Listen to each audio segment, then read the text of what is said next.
A wooden bench, a microphone that hums like a dying refrigerator. The pen in her hand weighs more than it should. Outside, the parking lot is empty except for one truck. 20 years old. Cracked dashboard. A passenger door that sticks unless you know how to pull it. She knows how to pull it.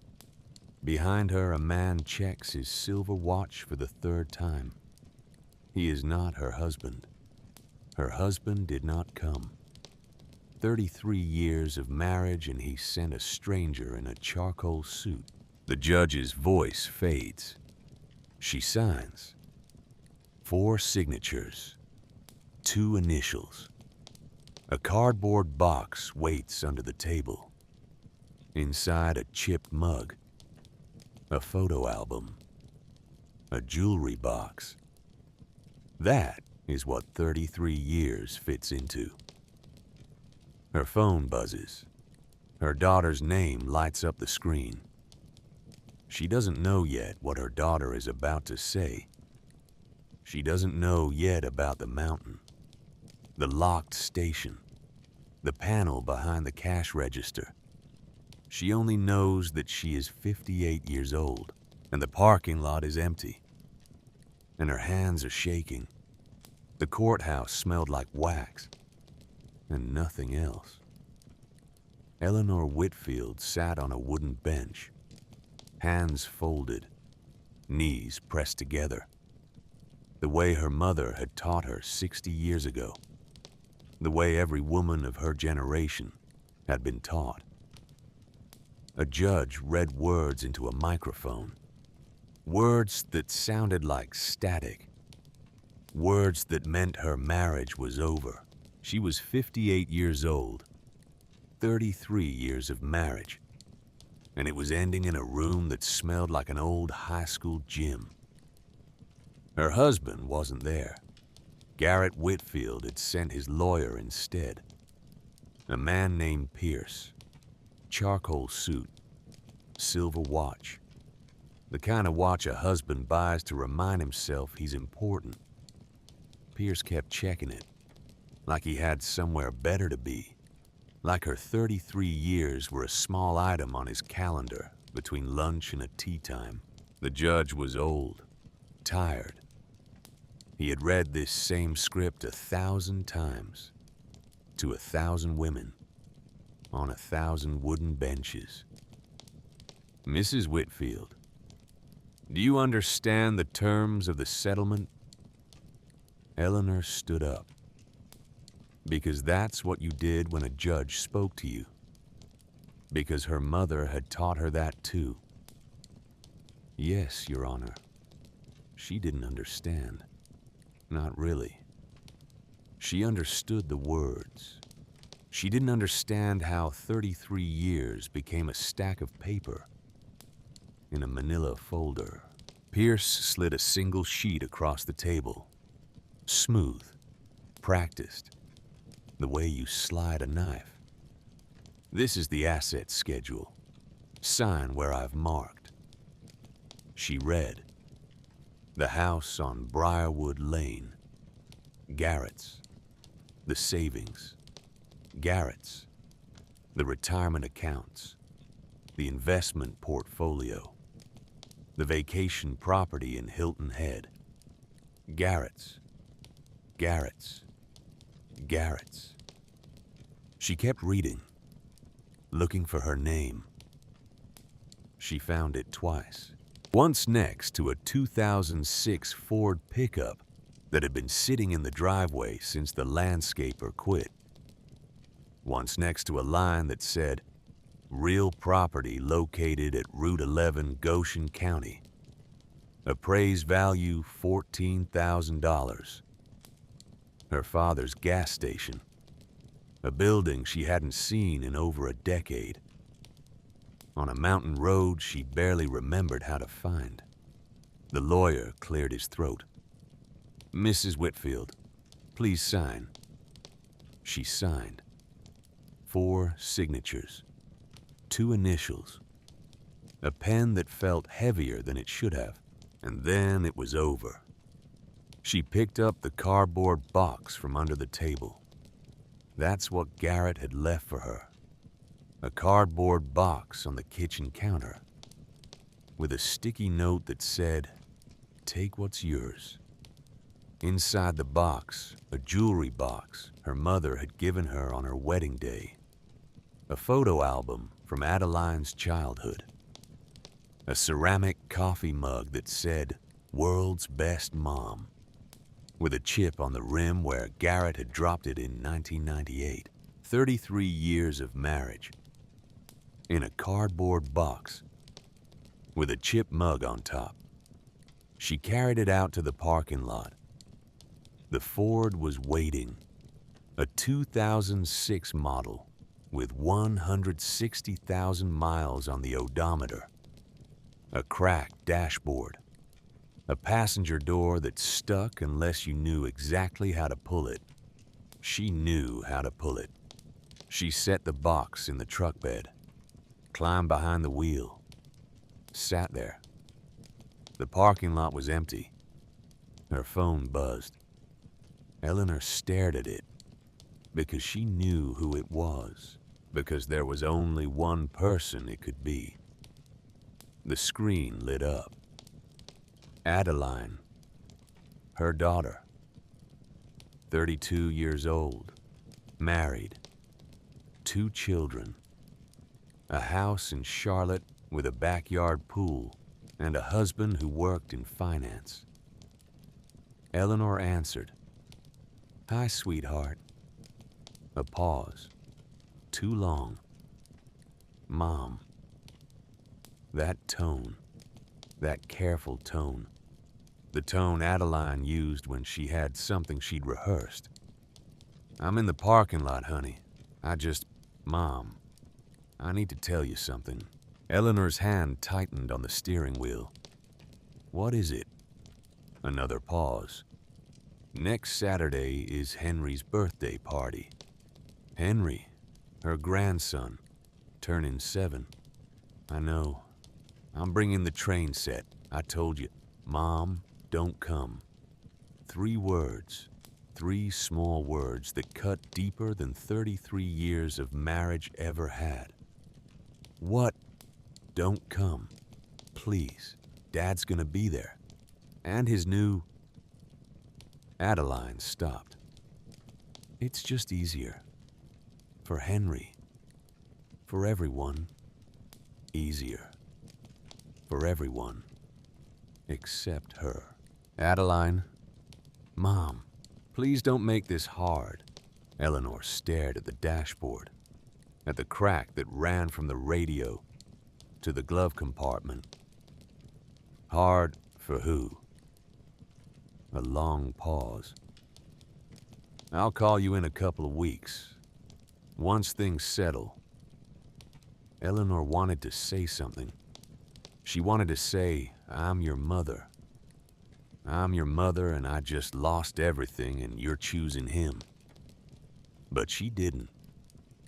Because she had spent 33 years not saying things. Because saying things in her marriage had never made anything better. "Okay, sweetheart. Love you." The call ended. Eleanor sat in the truck. She didn't cry.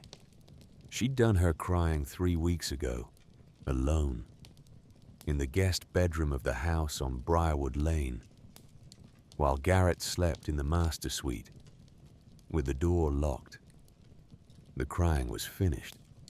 What she felt now was something else, something quieter, something emptier.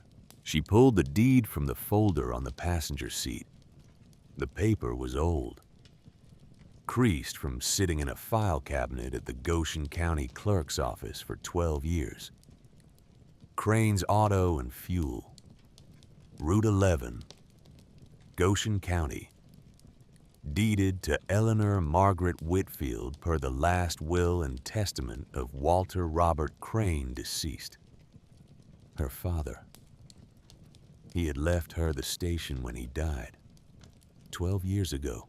She had driven down for the funeral, spent 3 days sorting through his things, locked the door, never gone back.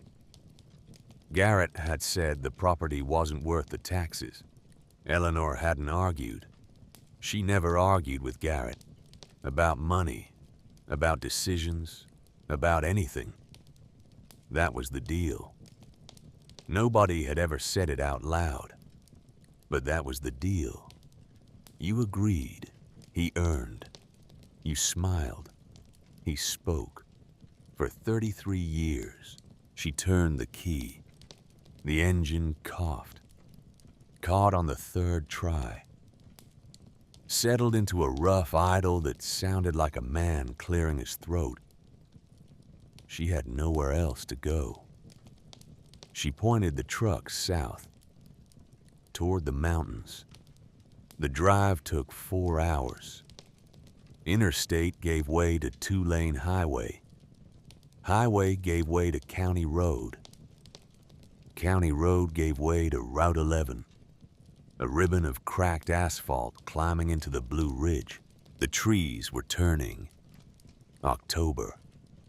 Edges of gold and copper bleeding through the green. The kind of fall light that made you remember things you had spent decades trying to forget. Eleanor cracked the window. Mountain air rushed in. It smelled like damp leaves and wood smoke, and something underneath, something older, rock and soil and time. She remembered this road, not from the truck, from a different car, a different version of herself. Summers as a girl. Her mother would drop her at the station in June, pick her up in August. 2 months with Walt. He had taught her to pump gas. He had taught her to make change. He had taught her to check oil levels and listen to an engine and know what was wrong before the customer told you. She could change a fan belt by the time she was 12. Garrett had found that amusing when they first started dating. Later, he had found it embarrassing. A real estate developer's wife who knew her way around a carburetor. He had never told her to stop. He had just stopped asking. And eventually, she had stopped doing it. That was how it worked.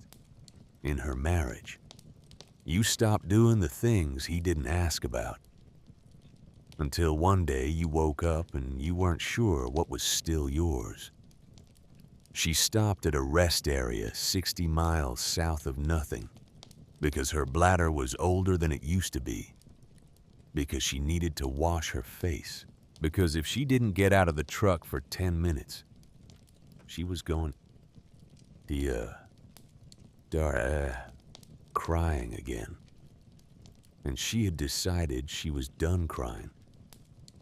The rest stop was empty. One vending machine, one bathroom that smelled like bleach, one woman at the sink. The woman was older than Eleanor, maybe 75, 80. She wore a brown wool sweater, pilled at the elbows. Her hair was gray and pinned back with a tortoiseshell clip that was missing 2 teeth. On the back of her left hand was a burn scar, old, faded. The kind of scar a woman gets from 40 years of pulling pans out of an oven. Eleanor washed her hands. The woman watched her in the mirror. "You all right, honey?" Eleanor met her eyes. She wanted to say yes. That was the answer. The answer she had given for 33 years. But she was tired. So tired. "No," she said. "I'm not." The woman nodded, like she had expected that answer, like she had given that answer herself. Once. A long time ago. "You hungry?" Eleanor shook her head. "You sure?" "I'm fine." The woman reached into the pocket of her sweater. She pulled out a $5 bill, crumpled, soft from being folded too many times. She pressed it into Eleanor's palm. Vending machine has crackers, the peanut butter kind. They're not great, but they'll get you somewhere. Eleanor stared at the bill. I can't. You can. I have money. Then pay it forward sometime. The woman patted her hand. The burn scar pressed against Eleanor's wrist. Warm, real. You look like a woman who's about to start over. Eleanor's throat closed. She couldn't speak. The woman smiled, picked up her purse, walked out. Eleanor stood at the sink, holding a $5 bill from a stranger. She didn't buy crackers. She put the bill in her wallet. Behind the photograph of Adeline at her kindergarten graduation. She would keep it there for a long time. She didn't know that yet. She walked back to the truck. She found the station at sunset. The road curved around a granite outcrop. The trees thickened.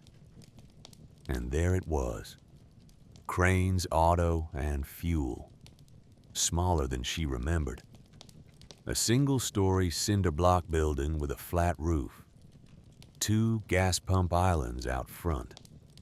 The pumps were locked and rusted, their price displays frozen on numbers from another decade. $1.89. $1.92. Kudzu had crawled over the south wall. It was reaching for the roof. The way Kudzu does. Slow. Patient. Eating everything it touches. The sign above the door was hand-painted. By her father. 40 years ago. The letters had faded to ghosts. One of the front windows had a crack running corner to corner, sealed with duct tape. The tape had dried and curled, but the walls were standing. The door, when she tried it, was locked tight. She fished through the cardboard box, found the ring of keys from the manila folder. The second key fit the front door. The lock resisted, then turned. A gritty click that sounded like a memory. She stepped inside. The air was thick, still. Heavy with 12 years of dust. Late light came through the dirty windows. Pale rectangles on the concrete floor. A wooden counter ran along the back wall. Behind it, a pegboard. Hooks that had once held snack bags and road maps. The cash register sat in the center of the counter. The old mechanical kind, with actual buttons. Its drawer slightly open. And beside the register, exactly where he had left them, sat Walt's reading glasses, wire-rimmed. One temple slightly bent. Eleanor picked them up. The lenses were dusty, but unbroken. She cleaned them on the hem of her shirt, the way she had done 1,000 times as a girl, when he had misplaced them for the 3rd time in an afternoon, and she had handed them back to him, and he had patted her head and called her his finder of lost things. She set them back on the counter. Next to them, a folded newspaper, open to the crossword puzzle.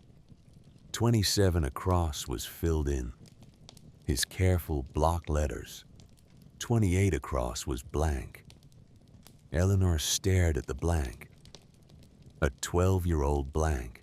Her father had been working on this puzzle, and then he had stopped, and he had never finished it, because he had died.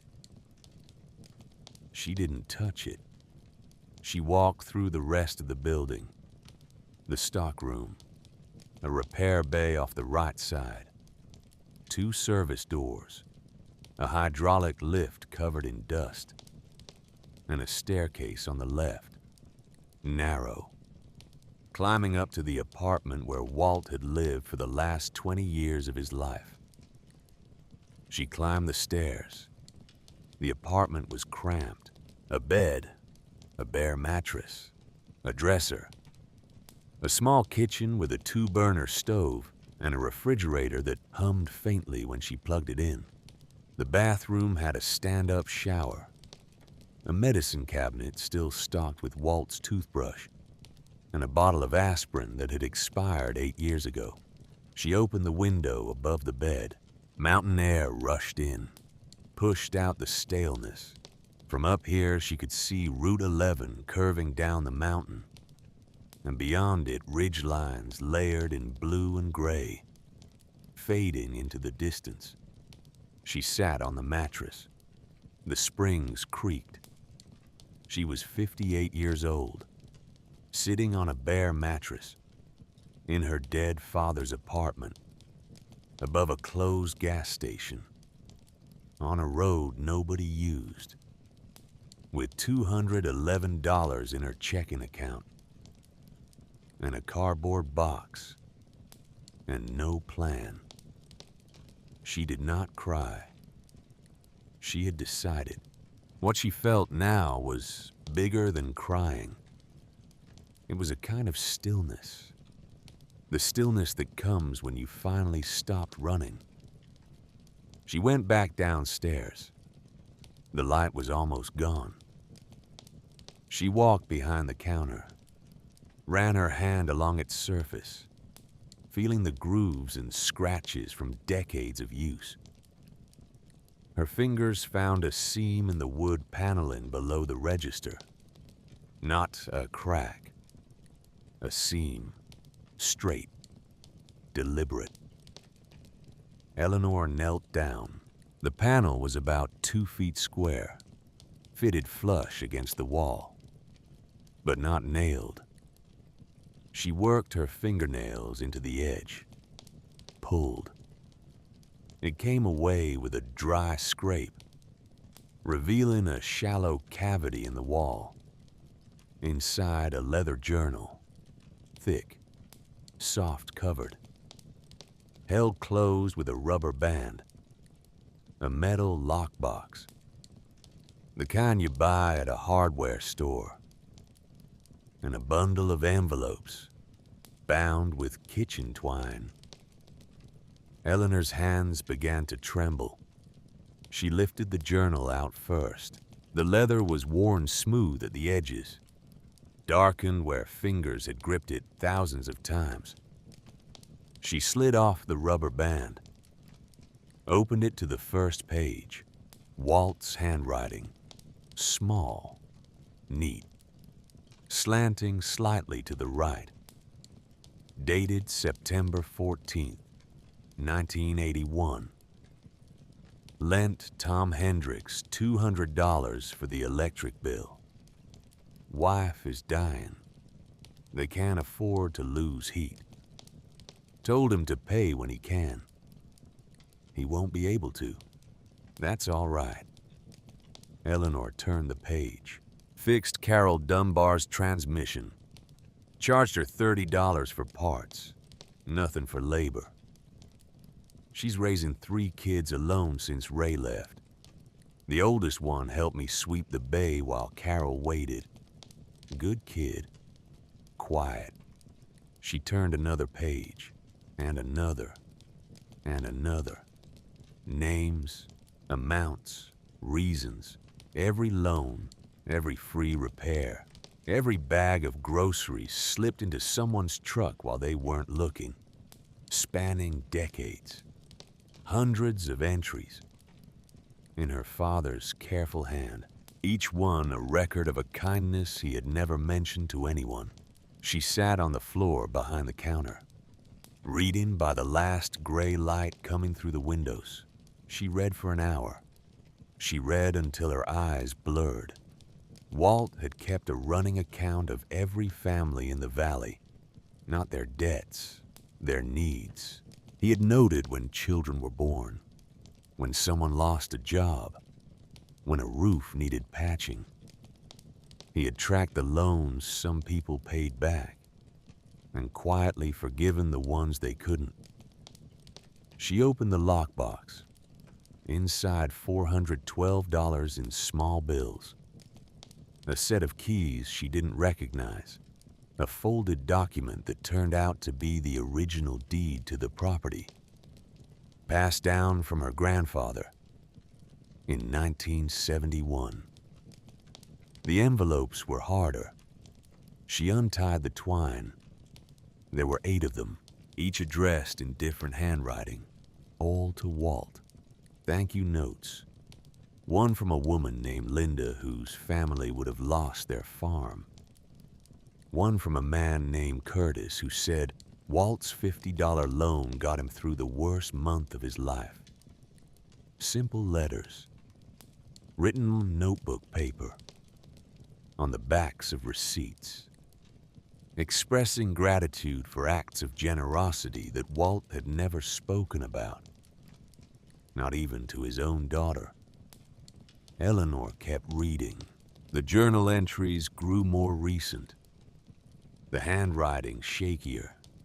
The last quarter of the book covered the final years of Walt's life. When the station was slowing down, when fewer cars stopped on Route 11. And then she found it. An entry dated 3 years before Walt died.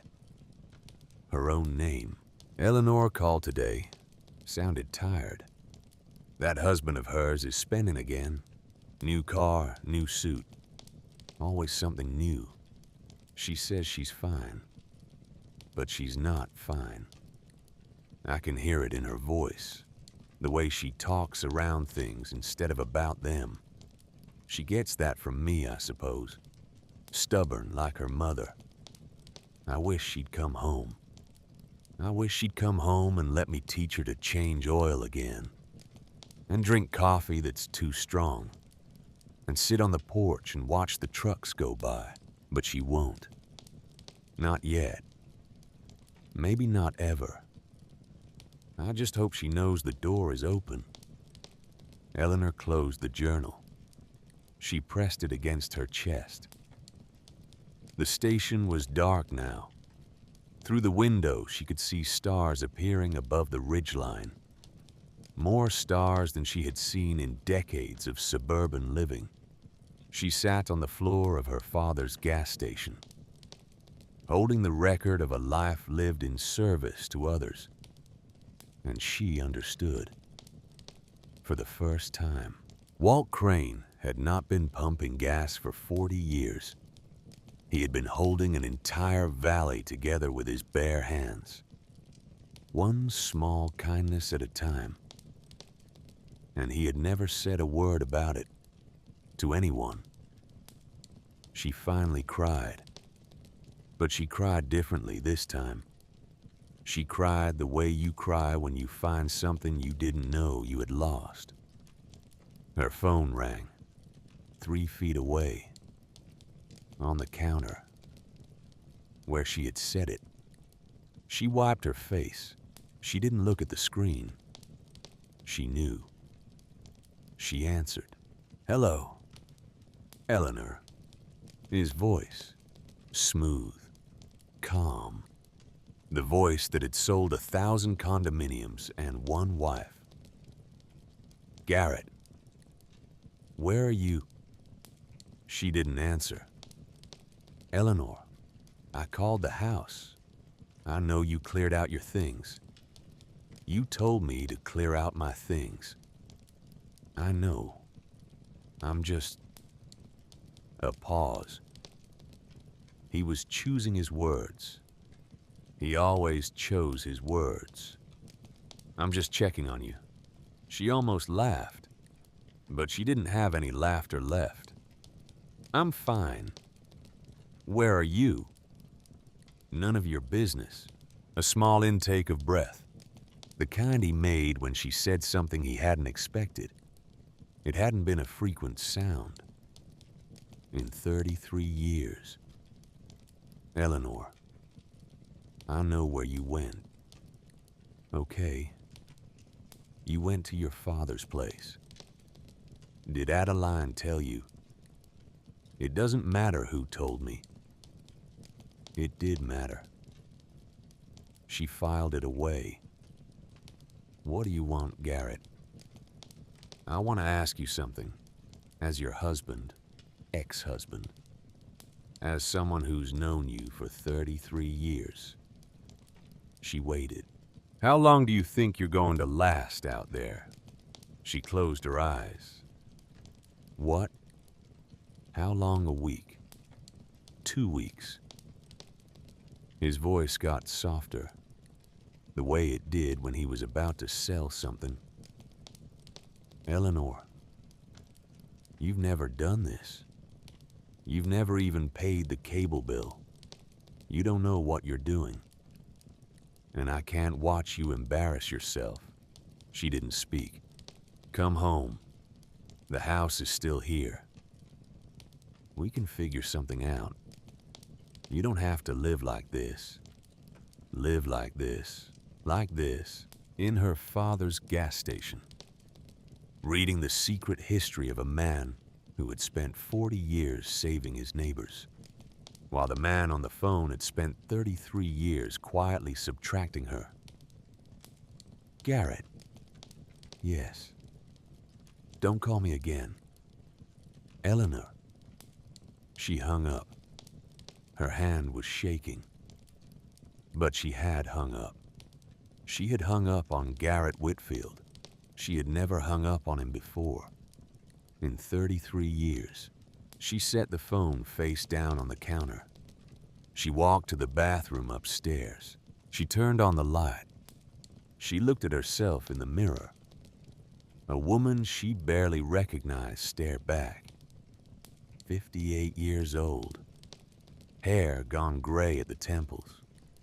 Hair she had never dyed. Because Garrett had once said, gray hair on a woman made her look like a librarian. She had stopped wearing the things he didn't like. She had stopped saying the things he didn't laugh at. She had stopped being the things he didn't see. She had become a shape that fit beside him. And now there was no him, and the shape was just a shape. Standing in her father's bathroom, under a bare bulb, she looked at her own face, and she said out loud to the woman in the mirror, I don't know what to do. A pause. But I am not going back. The woman in the mirror nodded. The woman in the mirror looked a little like Walt, around the eyes. Eleanor turned off the light. She did not sleep that night. She walked the property. She walked it the way you walk a place you've inherited from someone you didn't know, as well as you should have. The repair bay smelled like oil and old metal. Walt's tools hung on the pegboard, organized by size, each one outlined in black marker. Wrenches, sockets, screwdrivers, pliers, so that you would know if something was missing. The rubber grip on his favorite ratchet was worn smooth from his hand. Eleanor picked it up. Her fingers remembered. Before her mind did, she set it back, exactly inside its outline. She went outside. The sky was full of stars. In 33 years of suburban living, she had forgotten how many stars there were. She sat on the porch step. The cold concrete pressed through her jeans. A breeze came down the mountain. It smelled like pine and wood smoke and something turning toward winter. And then she heard tires. A truck. Slow on the gravel. Headlights cut through the dark. A Chevy. Old. The kind a man bought in 1992 and never replaced because he didn't see the point. The engine cut off. A man climbed out, heavy set, slow, maybe 70. He wore a plaid flannel shirt and a cap with a feed store logo. He took the cap off when he saw her. "Lord," he said. He stood there, in the dark, staring at her. "You're Walt's girl." Eleanor stood up. "I'm Eleanor. I know who you are." His voice cracked a little. "I knew you when you were 9 years old, pumping gas in pigtails." She squinted at him. "Mr. Halloran." "Bert. Bert." He stepped closer. Into the porch light. His face was deeply lined, sun-darkened, with white stubble along his jaw. "I saw the truck," he said, "from my place, 2 miles down. I haven't seen a vehicle parked at this station in over 10 years. She didn't know what to say. He took the cap off again, held it in both hands. "I was your daddy's closest friend. I remember. Played cards every Thursday for 30-something years. You used to bring corn from your garden." He laughed, a wet, sudden laugh. "He hated my corn. He told you that." "No. He hated it. He ate it anyway. Every Thursday." She almost smiled. He noticed. He gestured toward the door. "You been inside?" "Yes." "You found anything?" She paused. "I found everything." He nodded, like he understood exactly what she meant. "Want some coffee?" he said. "Real coffee. Not whatever ancient can you found in his cabinet." He didn't wait for an answer. He went back to his truck, came back with a thermos and 2 ceramic mugs. They sat on overturned buckets on the cracked concrete apron. The coffee was hot, strong, better than anything Eleanor had tasted in months. Bert poured himself a second cup before he spoke.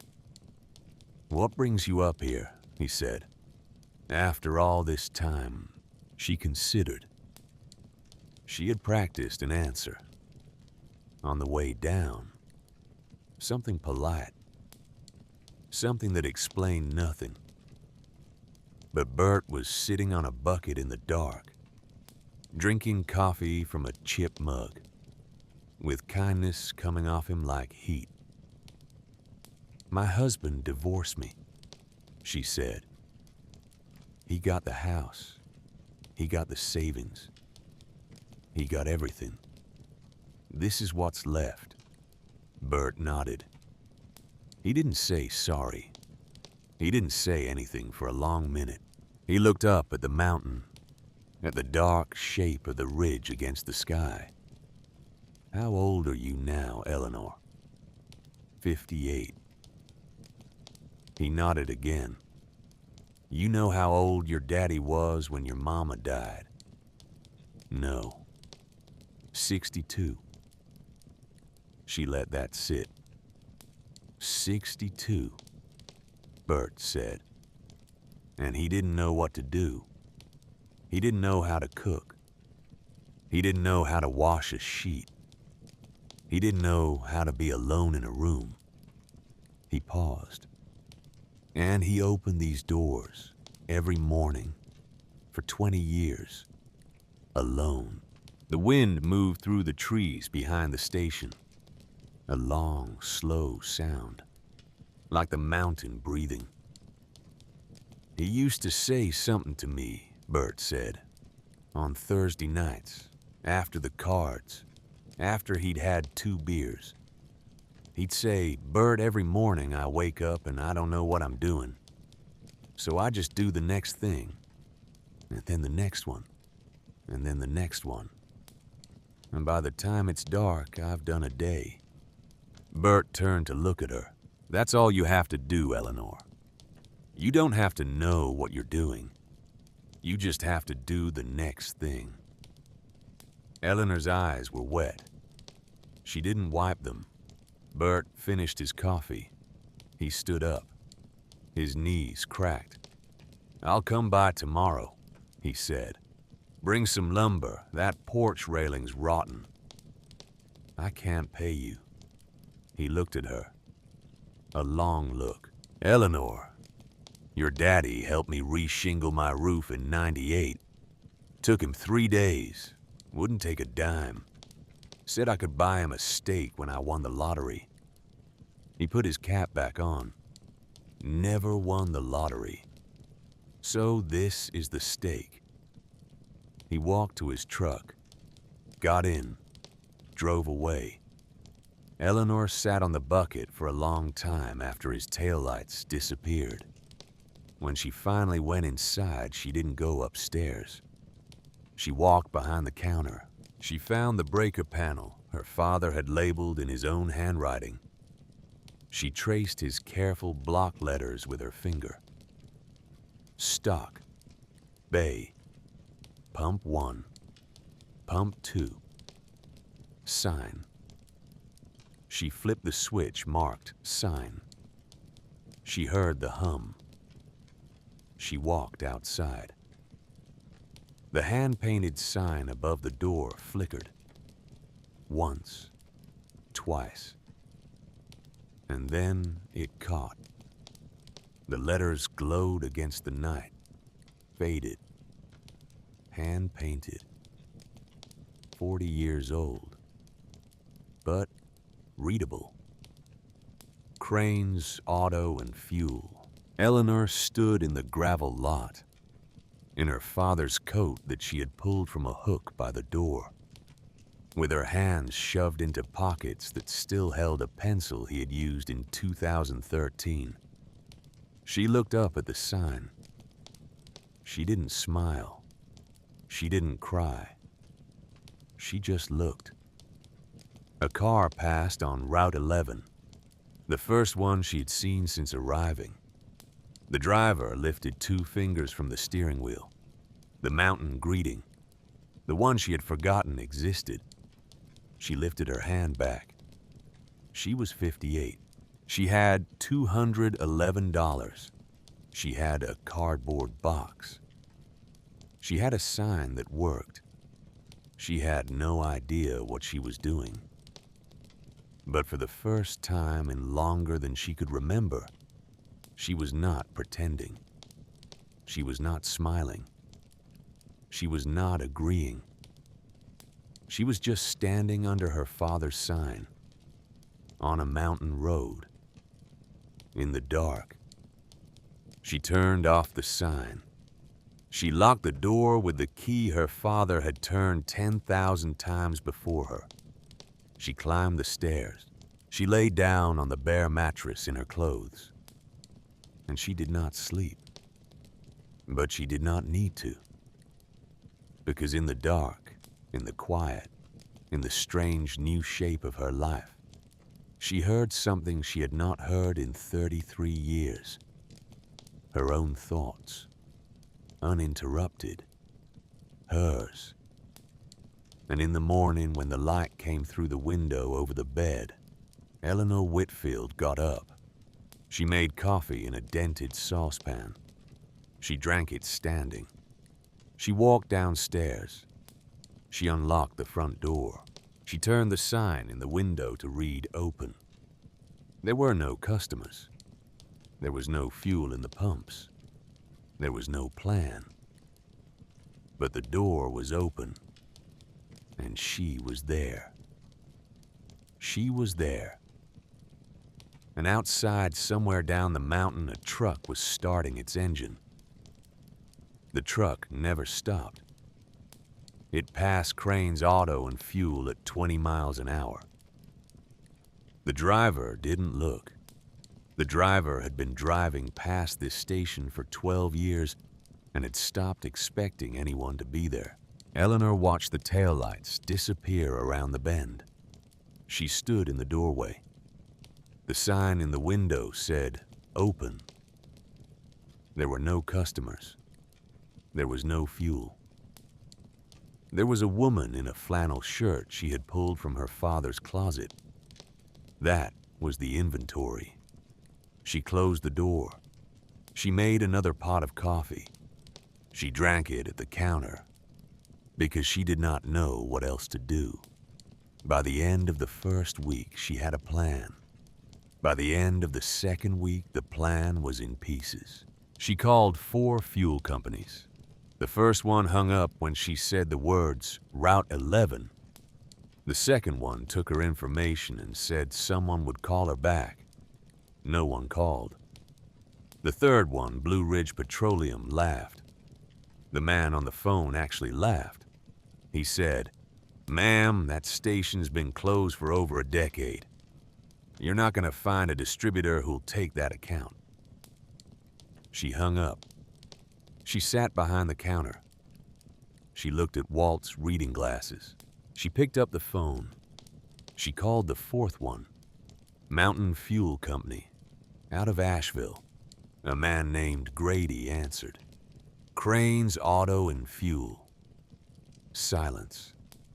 Walt's place. Walter Crane was your father. He was. A different kind of silence. Longer. Heavier. "Ma'am, I'm going to send a crew out next Tuesday." She blinked. "You haven't even asked." "I don't need to ask. Your daddy kept my trucks running when I was 23 years old. I had 2 trucks. I had 1 mechanic. I had a wife who was pregnant. And your daddy fixed my fleet for 6 months and wouldn't let me pay full price. Said a man trying to build something shouldn't be punished for it." She held the phone away from her face. She didn't want him to hear her breathing. "Tuesday," he said. "Bring your checkbook. We'll work out terms you can manage." She didn't have a checkbook. She had $211. She had $189 now. She had bought eggs. She said, "Thank you."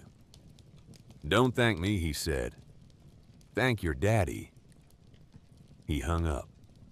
She sat at the counter. She wrote in a notebook she had bought at the gas station 40 miles north. She wrote one line. Day 8. "I think I have fuel coming. I don't know what I'm doing, but I'm doing it." She closed the notebook. She set it next to Walt's journal. 2 notebooks. 1 full. 1 empty. She was going to fill the empty one. The first customer came on a Thursday. Eleanor was on the front porch with a broom and a bucket. She was scrubbing the porch boards with vinegar water because Bert had said vinegar was cheaper than soap, and because she had nothing else to do. A white sedan turned into the lot. Slow. Hesitant. The way a deer approaches a porch. Eleanor set the broom down. The driver was an older woman, maybe 75. White hair under a green scarf. She rolled down her window. She didn't get out. She just looked at Eleanor. And then she looked at the building. And then she looked at Eleanor again. Her eyes filled. "Are you open?" Eleanor wiped her hands on her jeans. "We are." The woman got out slowly. She held the door for balance. She walked to the pump. The pumps weren't working yet. Eleanor opened her mouth to say so, to apologize, to explain. But the woman wasn't looking at the pumps. She was looking at Eleanor. "You're Walt's daughter." "I am." "Eleanor." "Yes." The woman pressed her hand against her mouth.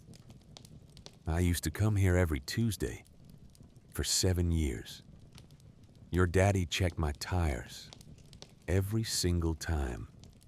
Never charged me a dime. Eleanor could not speak. My name is Edna Marsh.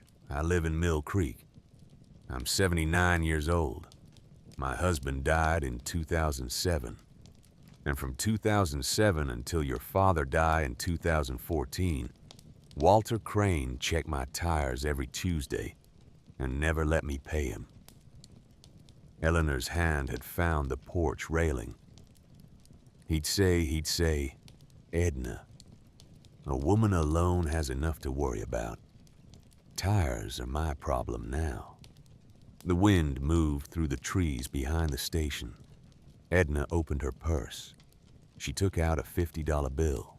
It was folded into quarters, the way a woman folds money she has been saving. She held it out. "What is this?" Eleanor said. "It's for him. He's gone." "I know." Edna pressed the 50 into Eleanor's palm. "Take it. Mrs. Marsh." Edna, I can't take this." "You will." Eleanor stared at her. "Honey, I've been waiting 12 years to pay this back. Don't take that away from me." The bill was warm, folded soft, like the 5 from the rest area. Eleanor closed her hand around it. "He told me you'd come back," Edna said. "What?" "In 2013, the year before he passed. He told me. He said, Edna, my girl is going to come back here someday. I don't know when, but when she does, the people who knew me will know what to do." She patted Eleanor's hand. She got back in her car. She drove away. Eleanor stood on the porch with a $50 bill in her palm and her father's broom at her feet. It was the first money she had earned in her own name, in her entire adult life. After Edna came the others. Slowly at first, then steadier. Word moves through a mountain valley the way water moves through limestone. Underground, unseen, and then suddenly visible. By the end of the 3rd week, 6 people had stopped by. Not for gas, just to look, just to say, "I knew your father." One of them brought a casserole, a green bean thing in a Pyrex dish. One of them left a stack of firewood by the side of the building. Drove off. Didn't say his name. One of them, a teenage girl, maybe 16, left a paper bag with bread and apples on the porch step. Waved shyly. Drove away in a Toyota that was older than she was. Eleanor carried the food upstairs. She put the apples in a bowl on the kitchen counter. She stood at the window. She looked down at the pumps. She thought about her grocery budget, which was $40 a week. Until the fuel came, she thought about the fact that strangers were feeding her. She thought about Walt feeding strangers for 40 years. She thought about how a thing comes back around. And then she stopped thinking, because the thinking was making her cry. And she had decided she was finished crying. The fuel arrived on a Tuesday, just like Grady had said. 2 trucks, 4 men. They worked all day. They flushed the underground tanks. They installed 2 new pump heads. They tested everything twice. Grady himself drove out. He was a big man, 60-something, bald, with a face like a worn-out boot. He shook Eleanor's hand at the end of the day. His grip was rough. "You're on the hook for $1,000 a month," he said. "Minimum order. I gave you the best terms I could." She nodded. She didn't tell him she didn't know how she would make $1,000 a month. He looked at her, the way her father had looked at her once, a long time ago, when she had brought home a bad report card, and he had said, "You can do better than this, Ellie. I know you can." Grady said, "Walt told me you used to know your way around an engine when I was 12. That doesn't go away." He climbed in his truck. He rolled down his window before he drove away. Don't undersell yourself, Eleanor. People will trick him. They'll come because of him, but they'll stay because of you. He drove off. She stood by the new pumps. She turned one of them on. The little screen lit up. $0. She pressed the nozzle. She put fuel in her own tank. It was the first time she had ever filled a vehicle. In her own name. From her own pump. On her own land. She watched the numbers climb. She did not move. When the pump clicked off, she stood there for another minute. Then she went inside. And she cried for the second time in her father's gas station. But she cried differently this time. She cried the way you cry when something is starting. On the day she officially reopened, Eleanor changed the sign in the window from closed to open at 6 in the morning. She made coffee. She set it by the door. She waited. By 8, 3 cars had stopped. By noon, 7. By the time the sun dropped behind the western ridge, 12 cars had pulled into Crane's Auto and Fuel. 12. In one day, she had made $187 in fuel sales. After Grady's cut, she had cleared $61. She wrote it in the empty notebook. Day 22, $61. The pumps work. I work. She turned off the lights one by one. She climbed the stairs. She slept hard for the first time in months. The truck pulled in on a Wednesday, a white pickup, late 90s, with steam coming out from under the hood. Eleanor was at the counter restocking peanut packs and snack-sized chip bags. She heard the engine before she saw the vehicle. It rolled past the pumps, coughing, limping. The driver was trying to make it to the gravel turnaround past the building. The engine died 15 feet short. Eleanor walked outside. The driver was already out. Hood up, hands on hips, steam rising in a thin column into the cool air. A young man, lean, sunburned, 22, 23.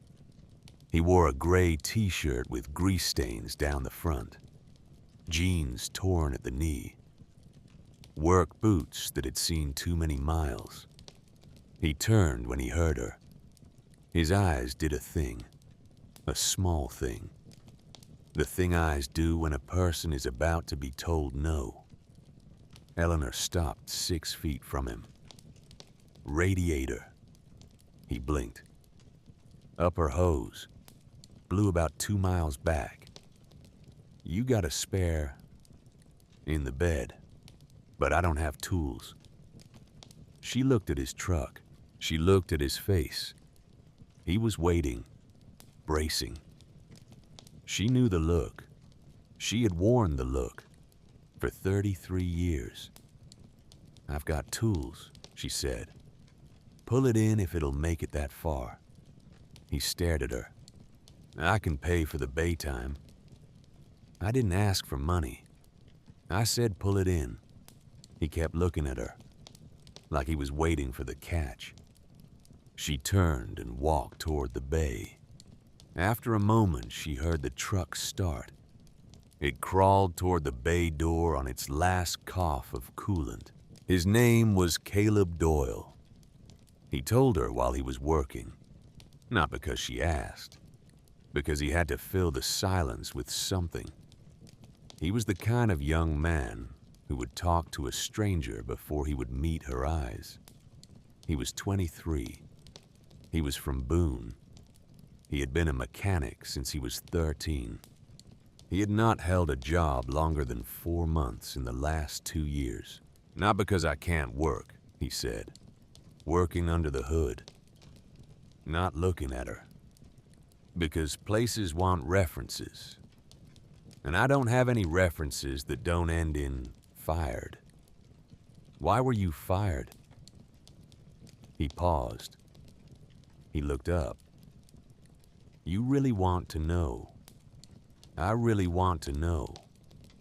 He set the wrench down. I have a temper. Used to. I don't anymore. But the last shop, there was a manager. He cheated a customer. An old guy. Tried to charge him for a brake job he didn't need. I told the customer. He picked the wrench back up. The manager fired me. He called every shop within 100 miles. Eleanor watched him work. His hands moved with the quick, precise confidence of someone who had been working on engines since he could lift them. The hose was on in 6 minutes. He stepped back. He wiped his hands on a rag from her father's workbench. He didn't ask what she owed him. He didn't ask what time it was. He didn't ask anything. He was standing in her father's repair bay, looking at her father's tools, each one outlined in black marker on the pegboard. He was looking at the tools. He was looking the way a man looks at a thing he has loved and lost. Eleanor watched him. She said, I'm reopening this station. He turned. I know. I need somebody who can turn a wrench. He was quiet. You don't know me, he said. I know you replaced that hose faster than any mechanic I've ever seen. I know you told a customer the truth. I know you're sleeping in your truck. His head came up. How? There's a duffel bag on the passenger seat, and a pillow, and a phone charger in the cigarette lighter. He looked at the floor. 1 week, she said. Try it. If you don't like it, leave. He looked at her. A long look. Why? She thought about it. She thought about a 50 in her palm. She thought about a 5 in a bathroom. She thought about her father. Because somebody did it for me, she said. And before that, somebody did it for him. Caleb Doyle nodded once. Then he pulled a wrench off the pegboard. He chose the right size on the first try. He set it on the workbench. He said, 1 week.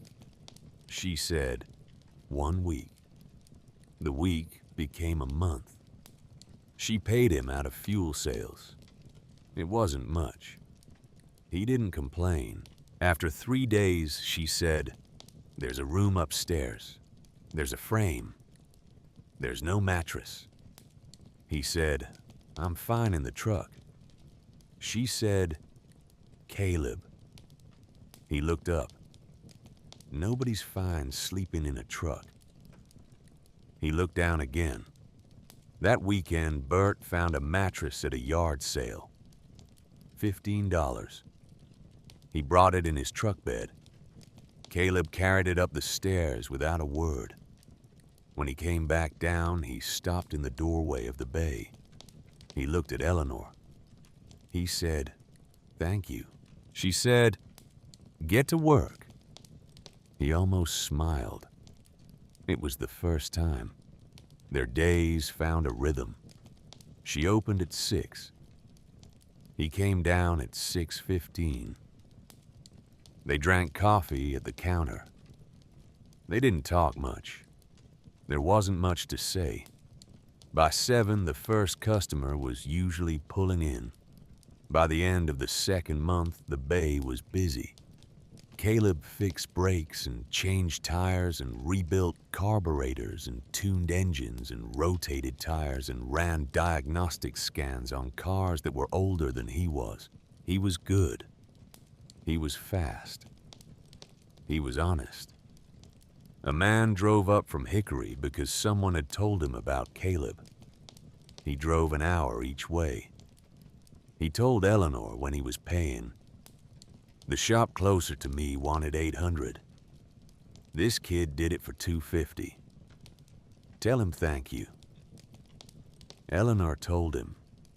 Caleb said, tell him to come back. He did. Eleanor learned things too. Things she had forgotten. Things she had not known she still knew. Her hands remembered, before her mind did. The weight of a socket wrench, the resistance of a rusted bolt, the satisfaction of hearing a stuck mechanism break free. One afternoon, she watched Caleb teach a customer's wife how to check her oil. She listened. She caught herself nodding because she remembered. Because Walt had told her the same thing, word for word. In 1974.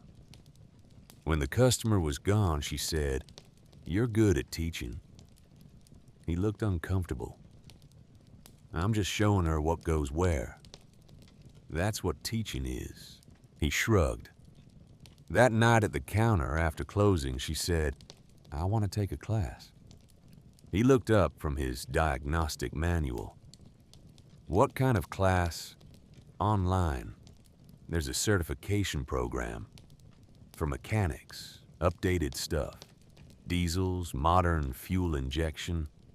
I don't know any of it." He stared at her. "You're 58. I know how old I am, Caleb. What?" He picked his words. Most people at 58, they're not learning new stuff. She looked at him. Most people at 58 haven't lost everything they have. He looked at the counter. She softened her voice. "My hands remember Caleb, but the cars have changed. I have to catch up." He nodded. He went back to his manual. A week later, he came down the stairs with a laptop he had bought used. $200. He set it on the counter. "I'm signing up for the same program," he said. "You don't have to..." "Eleanor." She stopped. "I want the certificate, so I can be official." "Official?" "Yeah." She didn't say anything. She turned the laptop on. 2 notebooks open at the counter. 1 online course. 2 students separated by 35 years.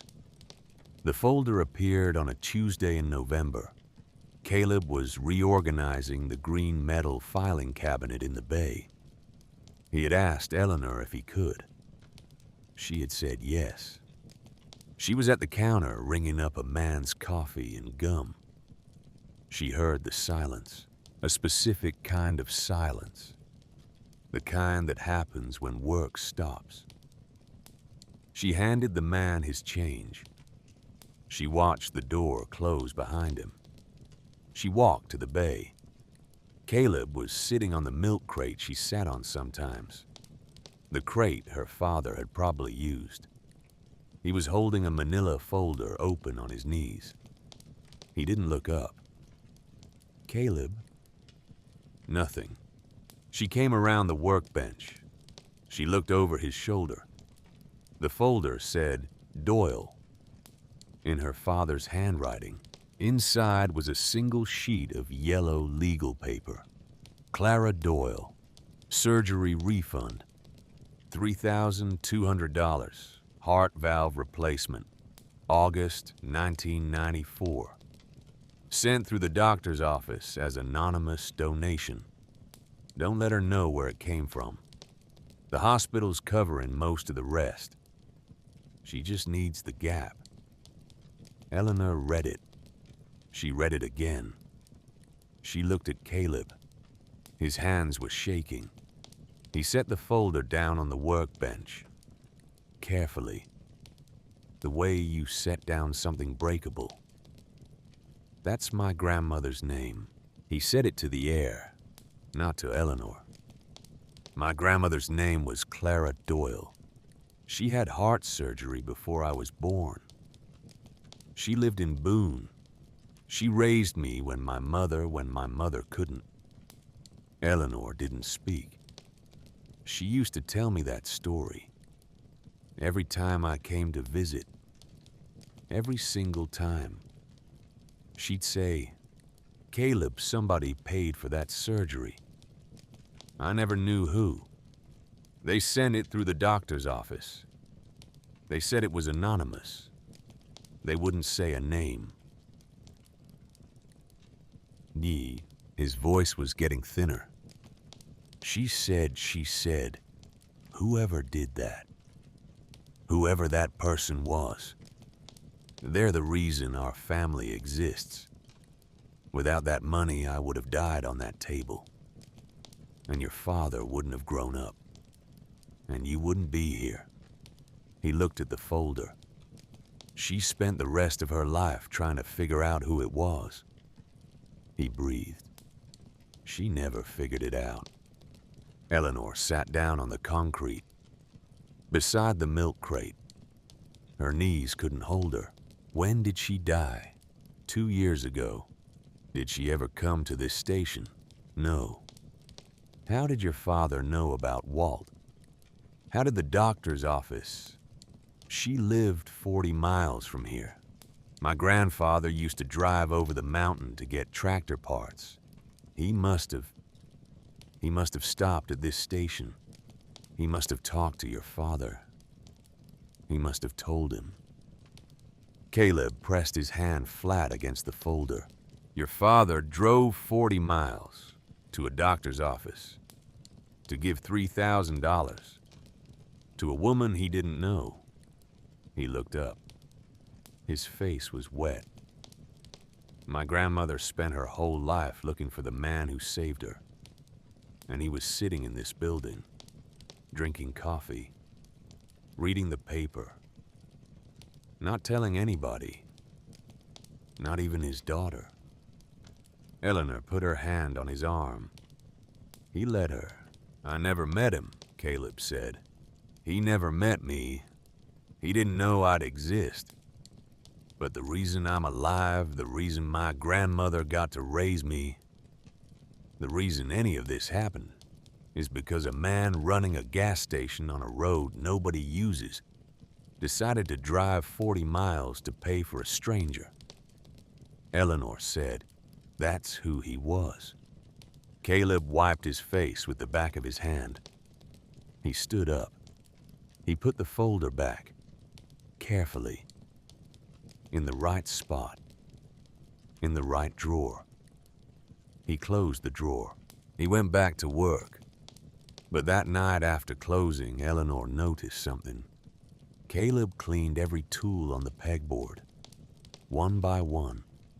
He wiped them down. He set them back inside their outlines. He hung them with both hands. The way you handle things that belong to someone you wish you had known. In late November, the envelope arrived. White, heavy stock. The return address she recognized in 2 seconds. Pierce and Associates. She opened it at the counter. She read it twice. The legal language was thick, but the meaning was clear. Garrett was filing a motion to include the gas station in the marital asset division. His lawyers claimed Eleanor had failed to disclose the property's true value during the divorce.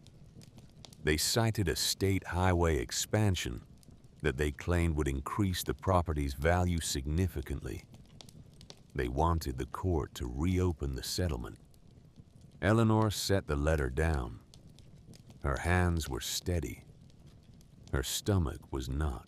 She read the letter a third time, looking for a weakness, a loophole, something that would make the threat less real. She found nothing.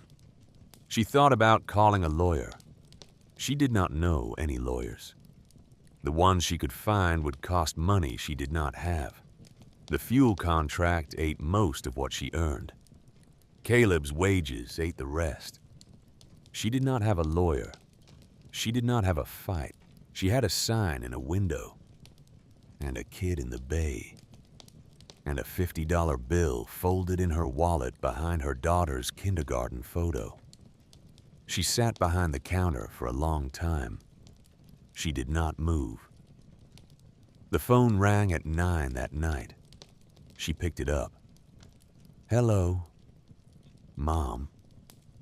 Adeline. The first call in 3 weeks. Eleanor closed her eyes. "Hi, sweetheart." "Mom, Dad sent me a copy of the letter." "I see. He wants me to talk to you." Eleanor leaned against the counter. "Adeline, what did he tell you?" A pause. "He said you're being unreasonable. He said you're holding on to that place out of spite. He said the property is worth way more than what was on the paperwork. He said a lot of things." "Mom." "What do you think, Adeline?" Silence. I think if it's worth something, why not just sell it? Take the money. Get an apartment. Start over the right way." "The right way?" Eleanor laughed. A short, dry laugh. "What's the right way, Adeline?" "Mom." "No, I'm asking. What's the right way to start over? Don't be dramatic." "I'm not being dramatic. You're living in a gas station. I know where I'm living. You're working in a garage. I know where I'm working. Mom, I'm worried about you. You weren't worried when your father asked me not to come to Henry's birthday party." A long, hard silence. "That's different." "How?" "Mom, how is it different, Adeline?" Adeline did not answer.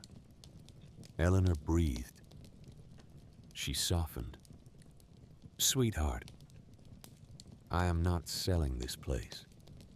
"Why?" "Because if I sell it, he wins."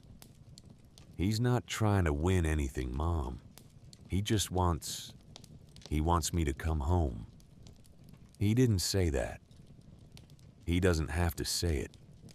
He called me Adeline 3 weeks ago. He told me I couldn't do this. He told me I'd be back in a week." A pause. "He called you?" "Yes." "He didn't tell me he called you." "I'm sure he didn't." The silence stretched. It became something else. Eleanor heard her daughter breathing, the way she had breathed as a child, when she was trying not to cry. "Adeline."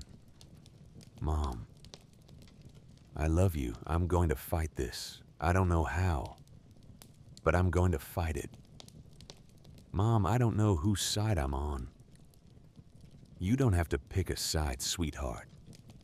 I never asked you to." "He did." Eleanor closed her eyes. "I know. I'll call you next week." "Okay. I love you." "I love you too." The call ended. Eleanor sat in the dark station. The mountain outside was a wall of stars. She did not move for a long time. He came on a Friday. She heard the engine before she saw the car. Deep, smooth, expensive. A silver SUV pulled into the lot. New model, polished. The kind of vehicle that cost more than most families in the valley earned in a year. Garrett climbed out, 61 years old, looking younger, tanned, trim, navy polo, pressed khakis, sunglasses he didn't take off right away. Eleanor was on the porch with a cup of coffee. She stood up slowly. She did not walk toward him. He walked toward her, hands in his pockets, taking his time. He stopped at the bottom of the porch. He took the sunglasses off. Eleanor? Garrett. He looked at the building, the fresh paint Bert had helped her with, the new porch railing, the sign Bert had rehung. He whistled, low, the way a man whistles when he sees a thing that surprises him. Look at this. Look at what? All of this. This project. It's not a project. What is it? It's a station. He almost smiled. You always did like simple words. Why are you here, Garrett? He looked at her. His face went serious. I came because I thought we could talk. Before the lawyers make this ugly. You made it ugly when you filed. Eleanor, what do you want? He looked at the porch step. He sat down on it, uninvited. He patted the space beside him. She did not sit. He looked up at her. The property is undervalued. You know it. I know it. The highway expansion is going to pass within a mile. This land will be worth 10 times what it appraised for, within 5 years. Then I'll be worth 10 times more. Eleanor, you want a piece? I want what's fair. Fair. The word he used the way other men used a handshake. Garrett, you got the house, the savings, the retirement, the vacation property. You got everything but a gas station. Your own lawyers called a teardown. And now you want this. He looked at his hands. Eleanor, I want you to come home. She did not move. What? This isn't about the property. Yes, it is. No, it isn't. It was never about the property. She put her coffee down on the porch railing so she wouldn't drop it. Garrett, I'm telling you the truth. You don't know the truth. I know I made a mistake. The word landed. Mistake. Singular. Like the 33 years had been one mistake. One slip. One stumble. The kind of thing a man corrects and moves past. You made a mistake. Yes. Garrett, you moved her into our house in August. He went still. How do you... I have eyes. I had eyes the whole time. I just didn't have a voice. His face did something then. It did the thing it had done 2 or 3 times in 33 years. The thing it did when she said something he had not predicted. A small intake of breath. Eleanor, you came up here to bring me home. Yes. And the lawsuit. It's leverage. She laughed. A real laugh. She did not remember the last time she had laughed in front of him. Leverage. Eleanor, you drove 4 hours up a mountain road to leverage me back into a house I don't want. You don't know what you want. She looked at him, long, steady. I know what I don't want, Garrett. I don't want to be the wife who pretends she didn't see what she saw. I don't want to be the woman who came back because she couldn't make rent. I don't want to be your mistake." His jaw tightened. "You can't do this." "I am doing it. You will fail." "I might." "And then what?" "Then I will fail. Here, in my father's building, on my own terms. And I will fail without you watching." He stood up. His sunglasses went back on. He looked at the building, at the sign, at the new paint, at her. "You've changed." "No, Garrett, I just stopped pretending." He walked to his SUV. He paused with his hand on the door. He turned back. "I'll see you in court." "You will." He drove away. The gravel popped under his tires. Eleanor stayed on the porch. She did not sit down. She did not pick up her coffee. She stood very still. Until the silver disappeared around the curve, Caleb came out of the bay, wiping his hands. He looked at her. That him. That was him. "You okay?" She breathed. She picked up her coffee. It was cold. She drank it anyway.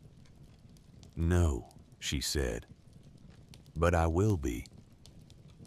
That night she called Bert.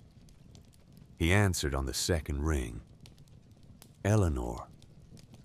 "Bert." He came. "I figured. He's filing in 2 weeks." "I figured that too. I don't have a lawyer, I don't have money. I don't know what to do." A long pause. "There's a woman." "What?" "Up in Barton. Retired attorney. Quit practicing about 5 years back. She moved up from Richmond after her husband passed. Lives alone. Bert. Her name's Mirella Vance. Will she help me? Her daughter was sick when she was little.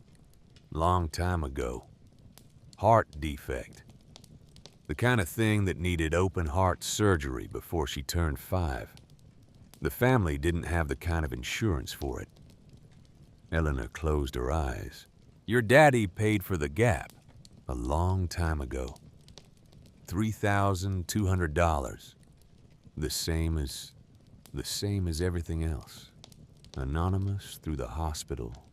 Nobody was supposed to know." "How does Mirella know?" "Because in a valley like this, sweetheart, people find out." She held the phone. "Will she help me?" "You call her tomorrow. You tell her you're Walter Crane's daughter. You tell her your ex-husband is trying to take what your father left you. And you wait. Wait for what? For her to drive over." Eleanor's hand tightened on the phone. "Bert." "Yes, sweetheart." "Why are people doing this?" A pause. "Eleanor, your daddy spent 40 years putting kindness in this valley, like a man puts money in a savings account. He didn't know what he was saving for. He just kept depositing, every day, quietly, year after year." He breathed.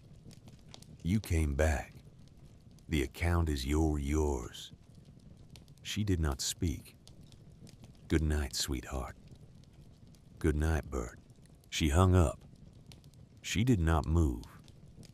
She sat at the counter, beside her father's reading glasses, beside his unfinished crossword, beside a journal full of 40 years of small kindnesses. She picked up the phone. She found the local directory in a drawer behind the counter. She turned to V. There was one Vance. Mirella Vance. Barton. Eleanor wrote the number on the back of a receipt. She set it next to the phone. She did not call yet. She was going to call in the morning. She was going to call because she had a fight she did not know how to fight. And a woman she did not know was going to drive across the mountain to fight it for her because her father had once paid a stranger's hospital bill. She turned off the lights. She climbed the stairs. She lay down on the mattress. She thought about Garrett, driving back to his house, to the woman who lived there now, to the life he had built without her. She thought about Adeline, choosing. She thought about Caleb, asleep in the next room. $200 into a certification course he could not really afford. She thought about her father. She thought about how a man can save a stranger. And then his daughter, 12 years after he is gone.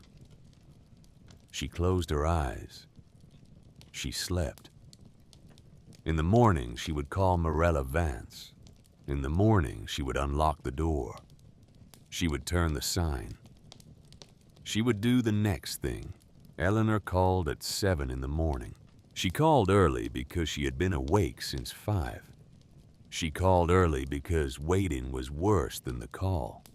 She called early because in 33 years of marriage, she had learned that the easiest way to do a hard thing was to do it before the rest of the world was awake to watch you. The phone rang 4 times. A woman answered. Vance Residence. The voice was older, steady, the kind of voice that had read 1,000 contracts out loud. Mrs. Vance. This is she. Eleanor's mouth went dry.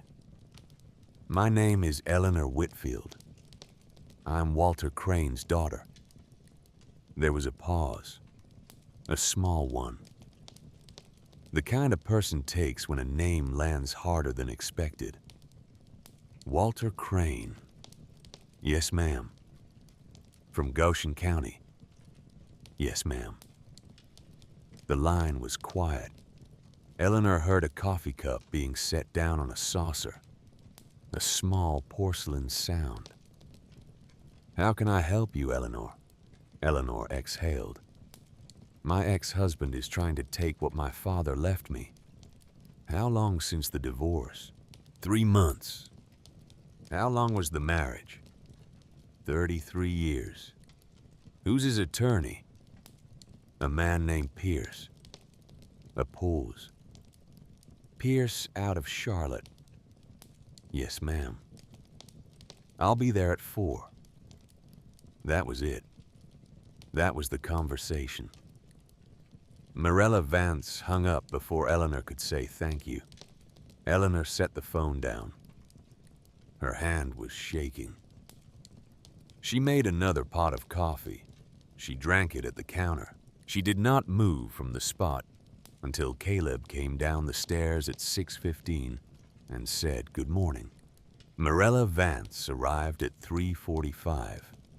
A gray sedan, polished, plain. The kind of car a woman drives when she does not need a car to tell anyone anything about her. She got out. She was taller than Eleanor had expected, 68 years old, straight-backed, reading glasses on a chain around her neck, a leather briefcase that looked like it had seen every courtroom in the state of Virginia. She walked across the gravel like she had been walking across gravel her whole life. Eleanor met her on the porch. Mrs. Vance. Marella. She held out her hand. Her grip was firm, dry, a handshake that had been practiced 10,000 times. You look like him. Excuse me. Your father. Around the eyes.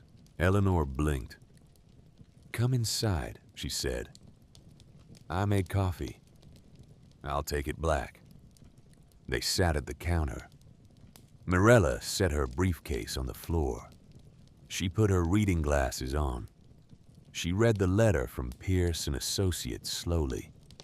turning each page with 2 fingers. She did not speak for 9 minutes. Eleanor counted. When Morella finished, she folded the letter in half and set it back in its envelope. This is a nuisance claim. What? A nuisance claim? Your ex-husband's lawyers know it. He probably knows it too. But nuisance claims work because most people can't afford to fight them. Pressure until you fold. That's the strategy. Eleanor's hand was on her coffee cup. Can he win? Not if the property was never marital. It wasn't. Was the station ever in both your names? No, it was my father's. He left it to me when he died. Did you and your husband ever use the property? Make improvements? Pay taxes on it jointly? My ex-husband never set foot in this station until last Friday. I haven't paid taxes on it in years. The county sent notices, but the amounts were small. I just let them pile up. Morella smiled. A small, tight smile. That's actually helpful. How? If neither of you maintained, improved, or used the property during the marriage, it stays separate. Your ex-husband has no claim. His lawyer cited a highway expansion. Morella waved a hand, the way a woman waves at a fly. Speculative future value isn't grounds for reopening a settlement. They'd need to prove the value was deliberately concealed. At the time of the divorce, was it? His own lawyers appraised it at $14,000. They let me keep it without a fight. Then they assessed it and dismissed it. That's their problem, not yours. She stood. I'll need the original deed, your father's will, any inheritance documents. My father kept everything. Show me. They went to the bay. Eleanor opened the green filing cabinet. Morella sat on the milk crate, the way Caleb had, the way Walt had probably sat 10,000 times.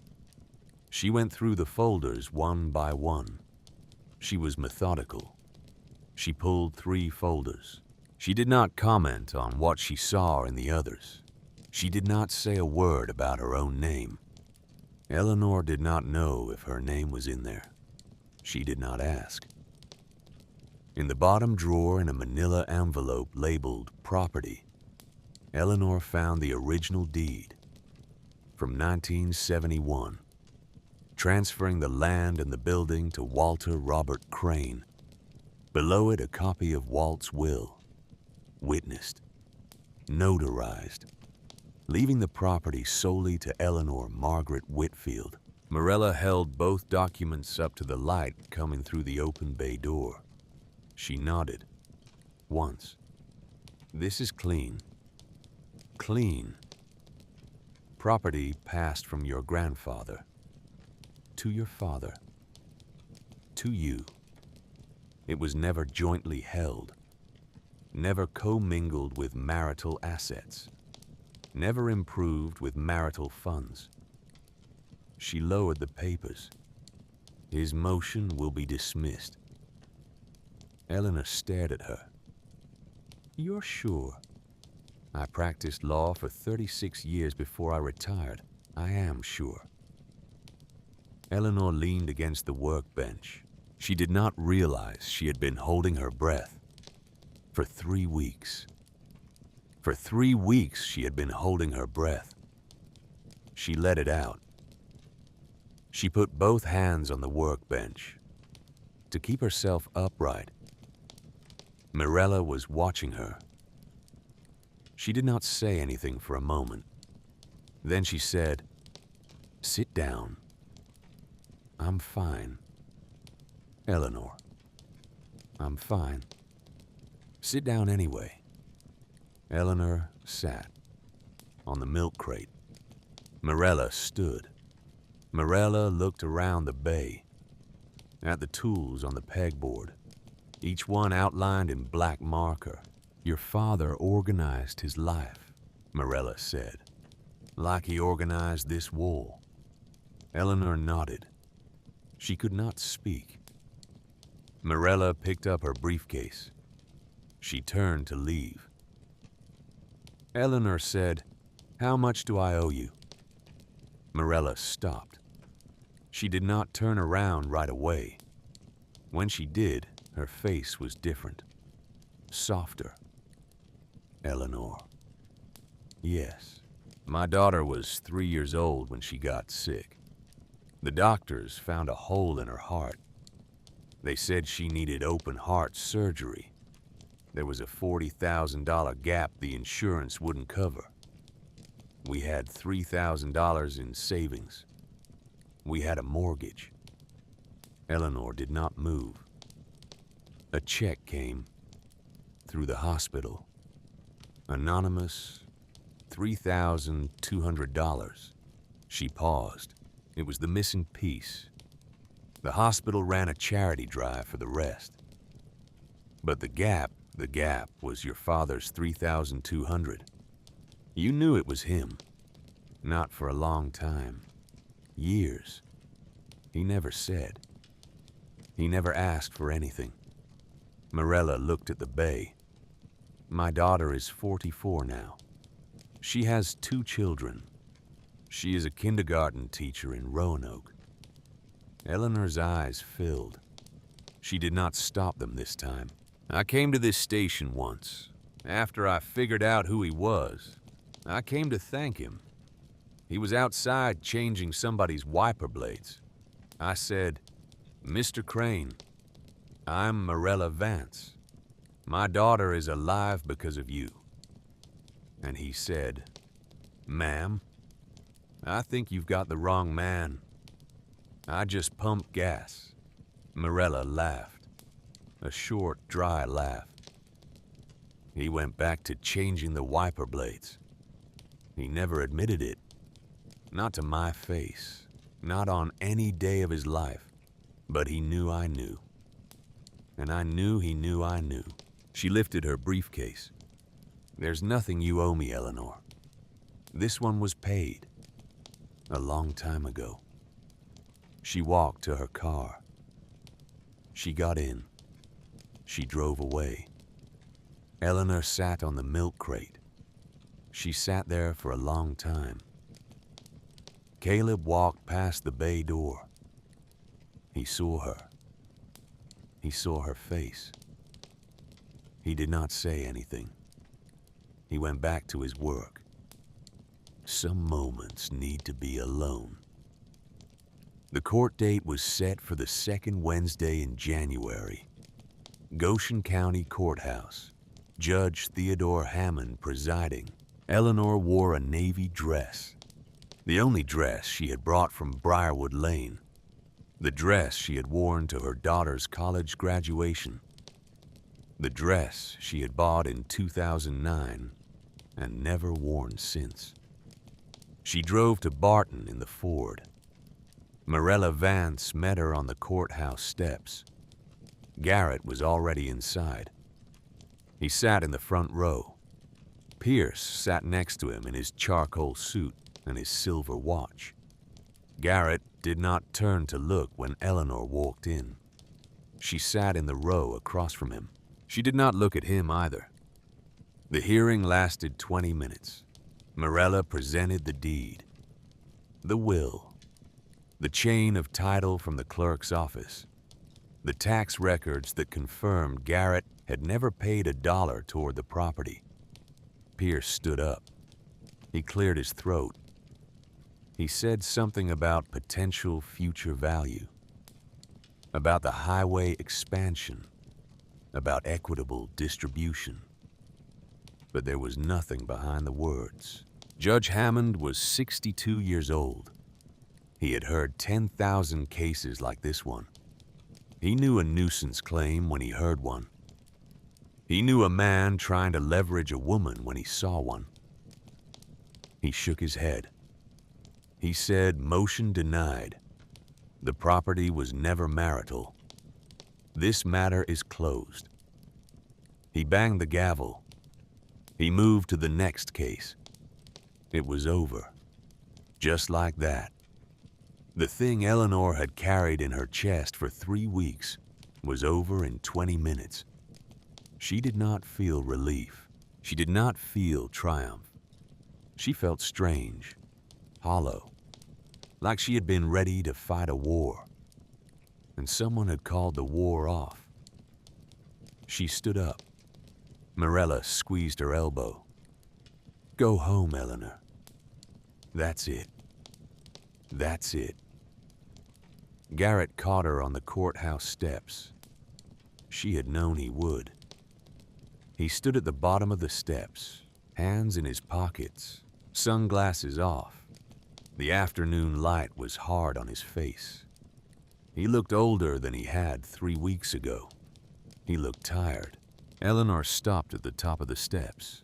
She did not come down. "Eleanor, Garrett, can I talk to you?" "You can." He did not start right away. She watched him. She had watched him for 33 years. She knew his face.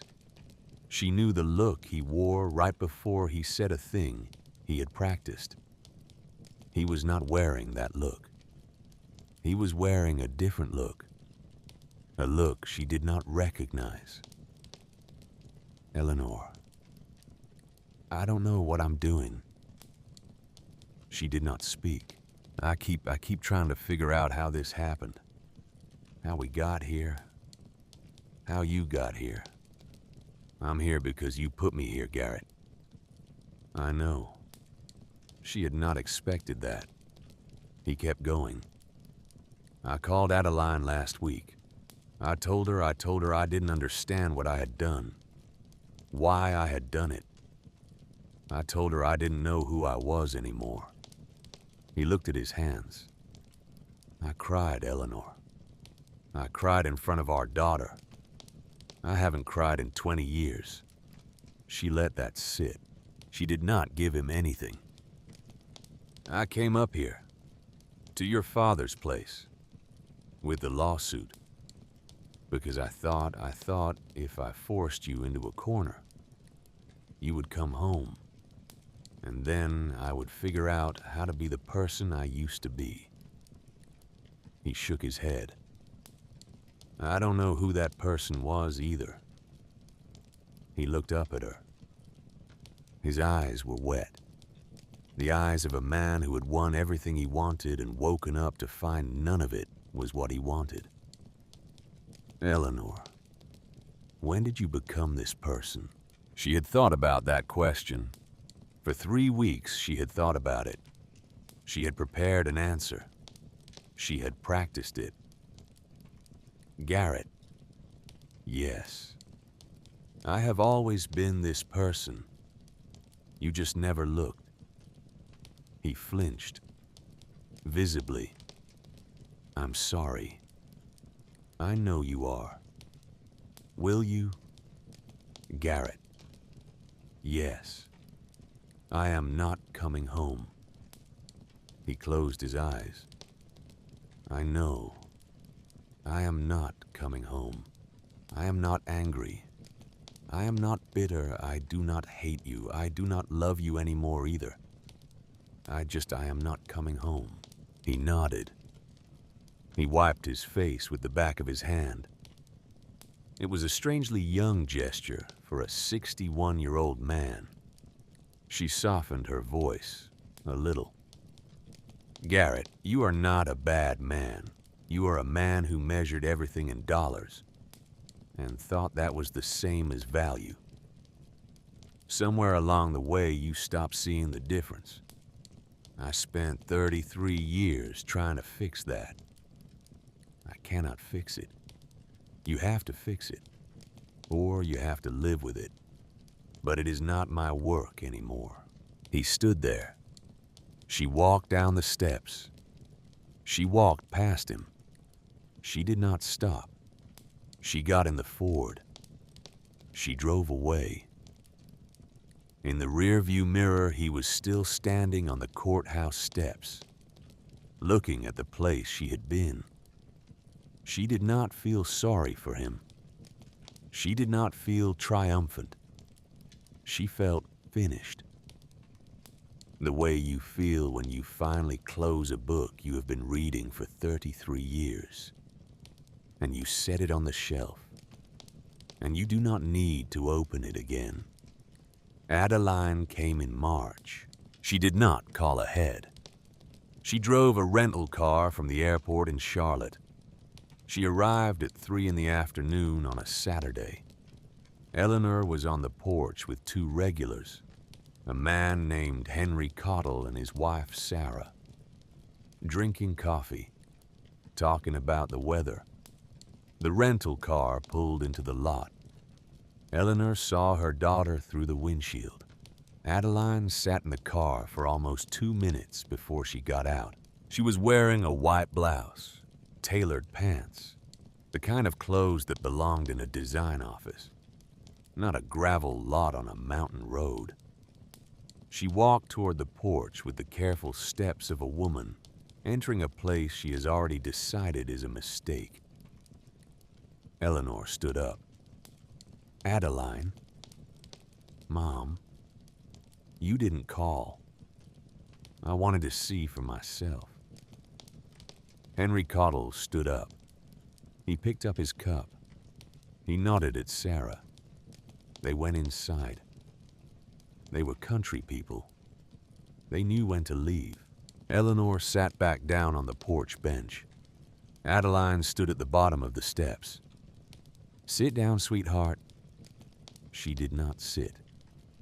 Mom, can we go inside? All right. They sat at the counter. Eleanor poured 2 cups of coffee.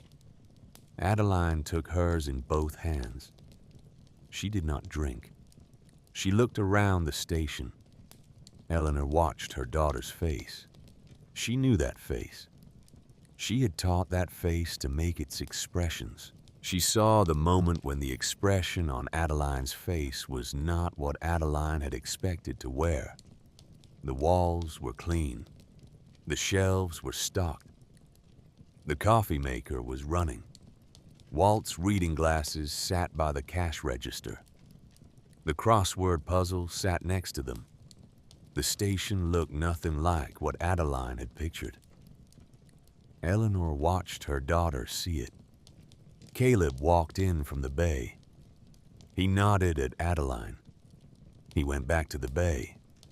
Adeline followed him with her eyes. Who is that? That's Caleb. He runs the repair bay. You hired someone. I did. With what? With fuel sales. I pay him a wage, not a great one. He's taken a certification course. So am I. Adeline put her cup down. You're taking a class. I am. For what? For mechanics. The cars have changed. I have to catch up. Adeline stared at her mother. She had not prepared for this. She had driven 4 hours to find a woman who had lost her mind. Living in a gas station. Embarrassing herself. Embarrassing the family. She had not driven 4 hours to find this woman. Whoever this woman was. Eleanor sipped her coffee. She did not press. She let her daughter sit in the discomfort. For 32 years, Eleanor had been the one to fill silences, to smooth things over, to say it was all right when it was not. She was not going to do that anymore. She let the silence sit between them like a third person at the counter. Adeline finally spoke. Dad called me. I know. Last week. You said. Adeline looked at her hands. Mom, he was crying. I know. I have never seen Dad cry. I have known him for 32 years. He did not cry when Grandma died. He did not cry at my wedding. He did not cry the day Henry was born. She paused. He cried on the phone. Eleanor did not speak. He said he didn't understand himself. He said he didn't know why he had done what he had done. He said you were the only person who had ever seen him, and he had pushed you away. Adeline's voice broke. And I sat in my kitchen, and I listened to him, and I realized something. She looked up. Her eyes were full. I sided with him, Mom. During the divorce, I sided with him because he had answers. He always had answers. And you just agreed with everything he said. And I didn't respect that. I didn't respect you for that. Eleanor breathed. She did not interrupt. She had been here before, in another version of her life. She had been the one apologizing. She had been the one explaining. She was not going to interrupt. I didn't see it, Mom. I didn't see that you agreed because you loved us. Because keeping the peace was your way of holding the family together. I thought it was weakness. I thought it was because you didn't have your own ideas. Adeline pressed her hand against her mouth. And I treated you the way he treated you. I copied him. I picked his side every time. Because picking his side was easier. Because at least his side made decisions. She wiped her face. And I'm so sorry, Mom. Eleanor put her coffee down. She walked around the counter. She sat on the stool next to her daughter. She put her hand on Adeline's hand. Adeline turned her hand over. Their fingers closed. The first time in 20 years. They did not speak. They sat in the quiet of Walt's gas station. A car passed on Route 11. The driver lifted 2 fingers from the steering wheel. The road went quiet again. Adeline cried. Eleanor did not. She just held her daughter's hand. Adeline stayed 3 days. She helped Eleanor clean the porch. She rang up customers. She watched Caleb fix a Subaru and asked him questions about brake pads. On the 2nd day, she said, Mom, I want to bring Henry and Sophie up here this summer. All right. I want them to know this place. I want them to know who their great-grandfather was. Eleanor nodded. I want them to know who their grandmother is. Eleanor's hand stopped on the rag she was using. She did not turn around. She did not let her daughter see her face. But she nodded. She kept cleaning. Spring came slow. The dogwoods bloomed along Route 11. White blossoms pressed against the green canopy. The air smelled like warm earth and new growth. The kind of spring that the Blue Ridge makes only once a year and gives away only to the people who stay. The station was alive. The pumps ran every day. Caleb handled most of the repair work. Eleanor handled the counter, the pumps, the coffee. She rang up gas. She rang up snacks. She rang up oil changes. She stopped counting the cars because there were enough. She finished her certification course in April. Caleb finished his in May. They printed the certificates on Eleanor's old laser printer. They hung them on the wall behind the counter, next to a photograph of Walt and a 9-year-old Eleanor in pigtails. The photograph Bert had given her. The photograph showed a girl who had not yet learned to smile in the way that meant nothing. The girl in the photograph and the woman behind the counter were the same person. It had taken Eleanor 58 years to know that. She started the class on a Sunday in April. It happened by accident. A woman pulled in at noon. Her name was Henrietta Cole. She was 72 years old. She lived alone in a farmhouse 15 miles down the mountain. She had a flat tire. Eleanor walked her through the spare. Henrietta was watching everything. When the spare was on, she said, "I should know how to do that." Eleanor said, "Then learn." Henrietta blinked. "I'm 72. My father reopened this place at 62, after his wife died." Henrietta looked at Eleanor for a long moment. She said, "Will you teach me?" Eleanor said, "Sunday afternoons, 2 o'clock. Bring coffee." Henrietta said, "I'll bring coffee." 2 weeks later, Henrietta came back. She brought Brenda Tatum from Mill Creek, a 45-year-old waitress whose husband had just left. She brought Luann Pickett, 38, 2 kids, a husband who worked away from home most weeks. Eleanor taught them 3 things. She taught them to change their oil. She taught them to change a flat. She taught them to jumpstart a battery.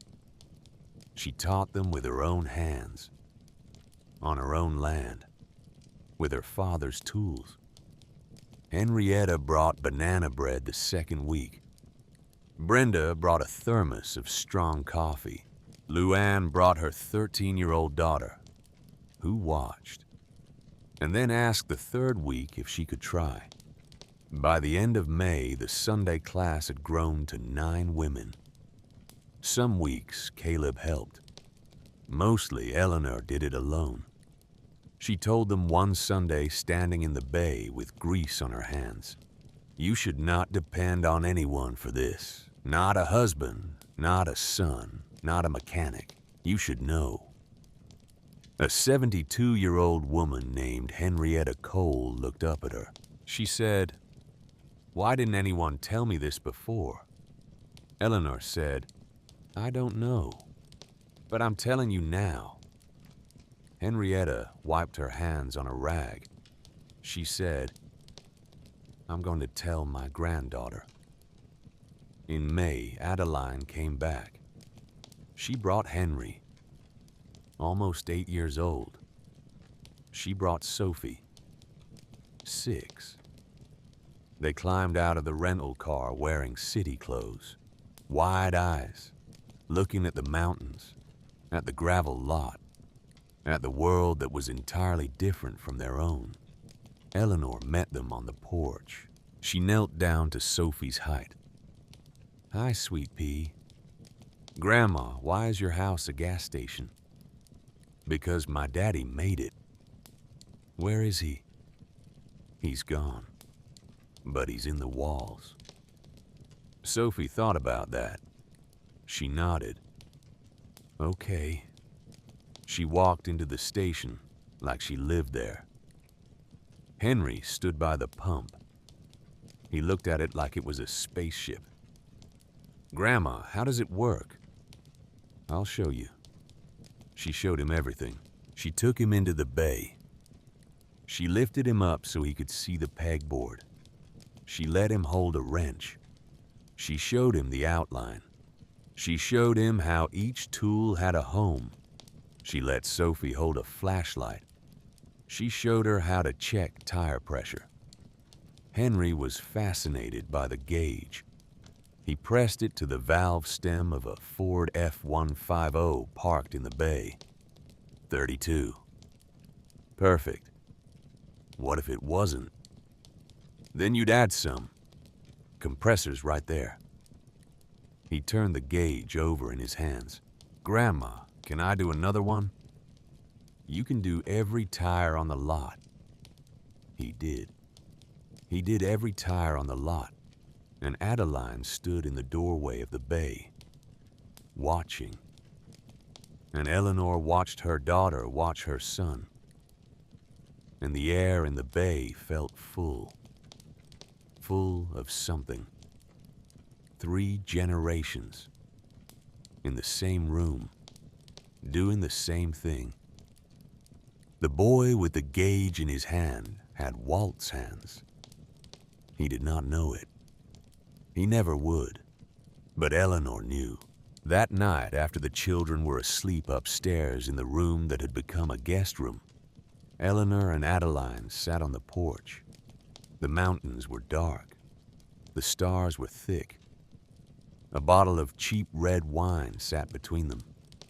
Adeline said, "Mom, yes, I'm going to bring them every summer." "Okay. I want them to see this. I want them to grow up knowing this exists, that a life can be measured a different way." Eleanor looked up at the sky. "That's all your grandfather wanted." "I know. He didn't say it, but that's what he wanted." "I know." They drank. The wine was bad. Neither of them cared. Bert came by on a Thursday in June. He had a package under his arm, wrapped in brown paper. He set it on the counter. He slid it toward Eleanor. "Found this in my garage." She unwrapped it. A framed photograph, slightly faded. Behind dusty glass, Walt and a 6-year-old Eleanor, standing in front of the station. Eleanor in overalls. A wide grin. Walt behind her, one hand on her shoulder, squinting into the sun. The sign above them was freshly painted. The pumps were shining. Eleanor held the photograph. She did not speak. "He gave me a copy after he took it," Bert said. "He told me it was the best picture he ever took. Said it was the only time both of you looked exactly like who you were supposed to be." Eleanor put the photograph on the wall behind the counter, next to her certification, next to Walt's reading glasses, next to the unfinished crossword puzzle. She still had not touched the crossword. She would never touch it. 28 across. She would let it stay blank. It was not for her to finish. The minivan came in October. It was a year after she had walked out of the courthouse with a cardboard box. A year after she had driven up Route 11. A year after she had pried the panel off the wall behind the cash register. A year. The minivan was road dusty. The driver's side taillight was cracked. A young woman climbed out, maybe 30. Faded jacket, jeans. 3 kids in the back seat. The youngest was asleep in a car seat. She walked to the porch slowly. She had the face Eleanor had seen on other faces, and once in her own mirror. Eleanor stood up from the porch bench. The woman said, "Can I get some gas?" Of course. She walked over to the pump. Eleanor walked beside her. She started the pump. She checked the oil while it was filling. She noticed the front left tire was low. She added air. She topped off the windshield fluid. When the pump clicked off, the woman opened her purse. She started digging. Eleanor watched her fingers. They were moving past receipts, past loose change, past a folded grocery list. The way fingers move when a woman is counting what she has, and hoping it is enough. Eleanor said, "Pay it next time you come through." The woman looked up. "What?" "Next time. You can pay then." I can't just take." "Sure you can. I'll be here." The woman stared at her. Her eyes filled. She pressed her lips together. Hard. The way a woman presses her lips when she will not cry in front of a stranger. "Why?" Eleanor smiled.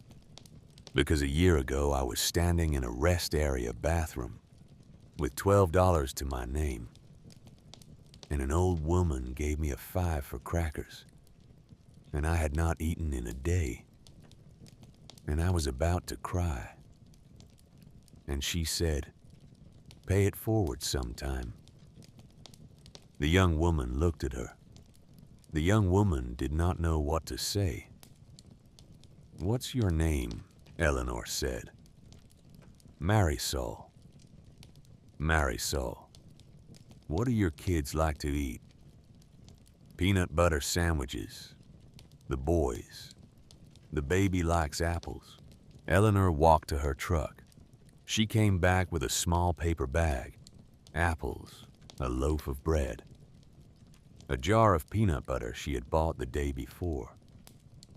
She handed it to Marisol. "This is too much." "It's not." Marisol started to cry. "I'll come back." "I know you will." Marisol got in her minivan. She drove away. Eleanor watched the taillights disappear around the bend on Route 11. That evening, she wrote in her notebook, the notebook she had bought a year ago, at a gas station 40 miles north. The notebook she had filled almost to the last page. She wrote one line, day 365. A woman named Marisol came through. I gave her gas and apples. She will come back. She closed the notebook. She set it next to Walt's journal. 2 notebooks now, both full. She walked to the front door. She turned the sign in the window from open to closed. She turned off the lights one by one. Front room, stock room, counter lamp. She walked to the counter. She picked up Walt's reading glasses. She cleaned them on the hem of her shirt, the way she had done 1,000 times as a girl, the way she had done 1,000 times this year. She set them back beside the unfinished crossword. 27 across filled in, 28 across blank. She did not touch it. She walked to the front door. She locked it with the key her father had turned 10,000 times. Through the glass, she could see the sign above the door. Glowing, faded, hand-painted, 41 years old. Cranes Auto and Fuel. She stood in the gravel lot. She looked up at the sign. She looked up at the stars. There were so many. In 33 years of suburban living, she had forgotten how many. In 1 year of living here, she had relearned. She walked back to the building. She climbed the stairs. The apartment smelled like coffee and motor oil and the lavender candle her granddaughter had given her last month. And something else. Home. It smelled like home. She lay down on the bed. The bed was no longer a bare mattress. There were sheets now. A quilt Henrietta Cole had brought her. A pillow Adeline had sent.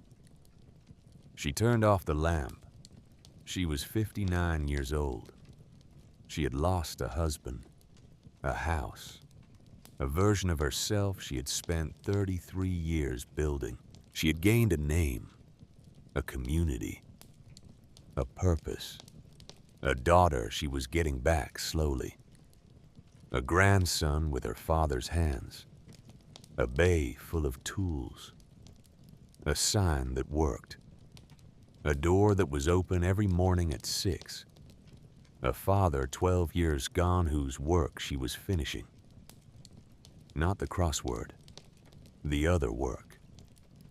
The work he had done quietly for 40 years. In the dark, she said out loud, Daddy, I think I'm doing all right. The room did not answer, but the building did. The building made the small sound it makes when it settles into night. The hum of the refrigerator downstairs, the tick of the radiator, the creak of old wood adjusting to cooler air. A year ago, she had walked out of a courtroom with a cardboard box.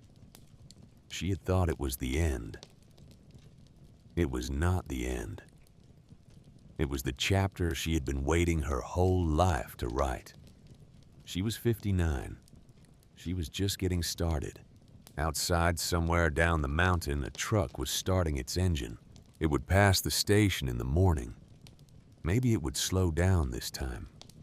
Maybe it wouldn't. Either way, she would be there. She would unlock the door at 6. She would turn the sign. She would make coffee. And she would do the next thing, the way her father had, for 20 years, the way she would, for however long she had left.